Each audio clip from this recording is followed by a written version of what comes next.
కష్టాలు వచ్చినప్పుడే దేవుడు గుర్తొస్తాడు. అవి తీర్చుకోవడానికి నమ్మకాలు పుట్టుకొస్తాయి. సెంటిమెంట్లన్నీ ఫాలో అయిపోతుంటారు. జగనన్న పరిస్థితి కూడా ఇప్పుడు అలాగే కనిపిస్తోంది. ఫైనల్గా ఉంగరాన్ని నమ్ముకున్నట్లు తెలుస్తోంది.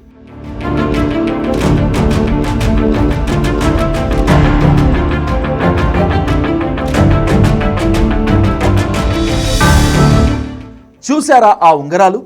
జగన్ ఎప్పుడైనా ఇలా ఉంగరాలు పెట్టుకున్నట్లు చూసారా? లేదు కదా. ఇప్పుడు పెట్టుకుంటున్నాడు. ఎందుకంటే అధికారం కోల్పోయి మరోవైపు అందరూ కేసుల్లో లోపలకు పోతుంటే పార్టీని నిలబెట్టుకోవటం ఎలా, మళ్ళీ అధికారంలోకి రావటం ఎలా అనే టెన్షన్ పెరిగిపోయింది. ఎదురు దెబ్బలు తగులుతుంటే ఎవరో ఒకరు సలహాలు ఇస్తారు కదా. అలాగే జగన్కు ఎవరో సలహా ఇచ్చినట్లున్నారు. ఎక్కడికో ఏ స్వామీజీ వద్దకో వెళ్ళి ఉంగరాలు వేయించుకున్నట్లున్నారు. జాతకం చూసి రాశి నక్షత్రాలను బట్టి రింగులు చేయించినట్లు అర్థమవుతోంది.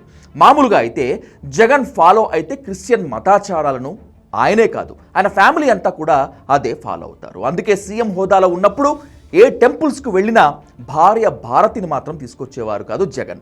ఆయన ఒక్కరే వచ్చేవాళ్ళు. అది కూడా రాజకీయ పార్టీ నేతగా, సీఎంగా తప్పదు కాబట్టి వెళ్ళటమే చేయటమే. 2019 ఎన్నికలకు ముందు అయితే స్వరూపానంద స్వామీజీ సౌజన్యంతో హిందూ మతం పుచ్చుకొని ఆ వీడియోను కావాలని లీక్ చేసి తాను హిందువును అని అనిపించుకునే ప్రయత్నం తెలివిగా చేశారు. విశాఖలో స్వరూపానంద స్వామి నేతృత్వంలో యజ్ఞ యాగాలు కూడా చేశారు. కానీ సీఎం అయ్యాక మళ్ళీ వాటిని మర్చిపోయారు, లేక వదిలేశారని చెప్పవచ్చు. పైగా సీఎంగా ఉన్నప్పుడు తిరుమలలో ఎలాంటి డిక్లరేషన్ ఇవ్వకుండానే వెళ్ళొచ్చేశారు. పదవి పోయాక కూడా అలాగే చేస్తానంటే కుదరదని ప్రభుత్వం చెప్పడంతో రచ్చ చేశారు. 2024లో ఓడిపోయాక మళ్ళీ జగన్కు సెంటిమెంట్లు అన్నీ గుర్తొచ్చాయి. అధికారం పోయింది. తన చుట్టూ ఉండాల్సిన కొందరు నేతలు వదిలేసి వెళ్ళిపోతే ఇంకొందరు కేసుల్లో జైళ్లకు పోయారు. విజయసాయిరెడ్డి లాంటి వాడే వదిలేసి తూచి చెప్పేశాడు. ఇప్పుడు ఉన్న వాళ్ళని కూడా నమ్మగలిగే పరిస్థితి కూడా కనిపించడం లేదు. అందుకే ఏ దిక్కు లేనోళ్లకు దేవుడే దిక్కు అన్నట్లు సెంటిమెంట్లను నమ్ముకొని ఉంగరాలు వేయించుకొని ముందుకు నడవాలని డిసైడ్ అయినట్లుగా కనిపిస్తోంది.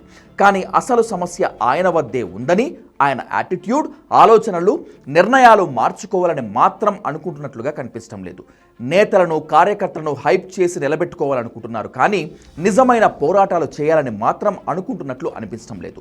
మళ్ళీ స్ట్రాటజీస్ను పెట్టి అవసరమైన అనవసరమైన వాటికి పర్యటనలు చేస్తూ వాటికి జనాన్ని మొబలైజ్ చేసి విపరీతంగా వస్తున్నట్లు చూపించి మళ్ళీ వాటిపై మీడియాలో కథనాలు రాయించి హైప్ తిరిగి సృష్టించుకునే పనిలోనే ఉన్నట్లు చెప్తున్నారు.